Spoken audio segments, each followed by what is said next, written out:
Hi, you're very welcome. You're here with Anne Walsh today of the Excel Expert, and today we're going to look at customizing your quick access toolbar, right, which is the one up here in the corner. Okay. Now, just a gentle reminder to you that if you haven't done so already, you can sign up for my free list of Excel shortcuts, which will actually make your life a lot easier. But today I want to look specifically at the quick access toolbar. Now, up here, this is where it is up in the top left hand corner, and I'm using Excel 2010. Now, this was brought in 2007 when Excel had its big changeover, or Office indeed had its big changeover. And what I'm showing you here will also apply to Microsoft Word, Microsoft PowerPoint, so it's kind of quite transferable what we're going to cover today. Alright, so if I look up here, you'll see that there's just a number of icons on this. There's just the save and the undo. Right. Now, the chances are there's probably a whole lot of other commands that you use on a regular basis. So what we're going to look at is how do you add those commands quickly to your quick access toolbar. So I just click up here in this little triangle, and if you notice here there's a number of kind of the most frequently used ones on it. So if I click on open, it adds it to it. If we click on new, it adds it to it. You know, if I click on, for example, sort ascending or open a recent file, that's also available on the quick access toolbar. Now, if there are commands that I use frequently that I don't see on this list here, if I go down here to the second one from the bottom, it says more commands. So I'm just going to click on more commands here.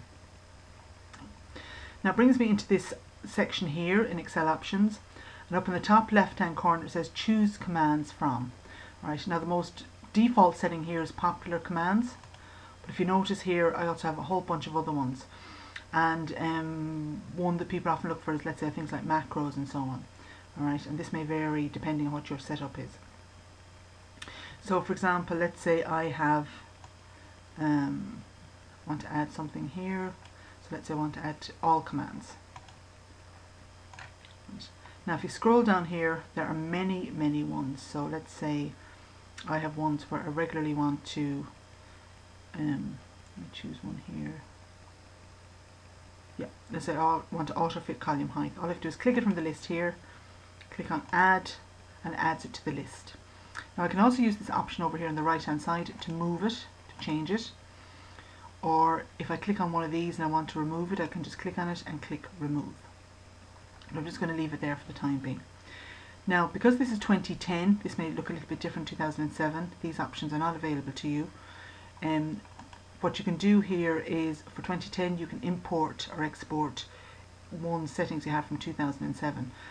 One of the big gripes about 2007 was that people didn't have the option to customize their toolbars or customize this section.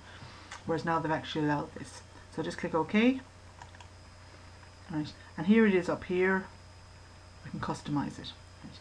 So if you haven't done so already, it's something that I would kind of strongly suggest that you do, because it's like the equivalent of on your desk having all the things that you use all the time right at your fingertips. I hope you have found this useful. Take care of yourself. Gur maith agad agus slán.